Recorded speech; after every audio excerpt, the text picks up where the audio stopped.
আশা করি আপনারা হচ্ছে সবাই ভালো আছেন। আজকে আমি পিঠা বানাবো, এখানে নেড়া পিঠা বানাবো আর কুলি পিঠা বানাবো। কুলিটা আমি হালকা টেলে নেবো একটু, তারপর নর্মাল ঠান্ডা পানি দিয়ে আমি গুলে নেবো। আমার গুলিটা টালা হয়ে গেছে, এখন আমি গুলি দেবো ঠান্ডা পানি দেবো। যেমন একটু লবণ দিয়ে দিলাম। পিঠা বানাবো নর্মাল ঠান্ডা পানি দিয়ে গুলবো। আমার সবগুলো গোলা শেষ হয়ে গেছে, এখন আমি বানাবো।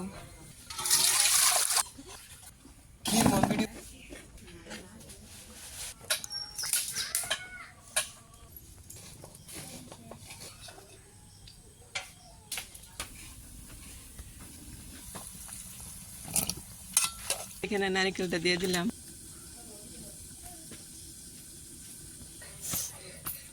এমনি দূর ভরে শেষ পিঠাটা একটু সাজায় দেখাই দিতেছি। আমাদের বাড়িতে পিঠা বানানো হয়েছে, এগুলো মেরা পিঠা বানানো হয়েছে।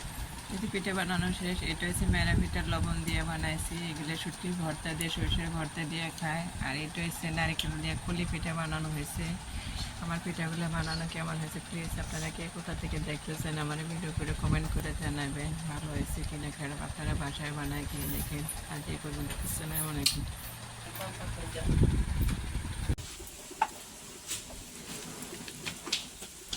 কমায় দেওয়া যায় না, আবার একটু করি।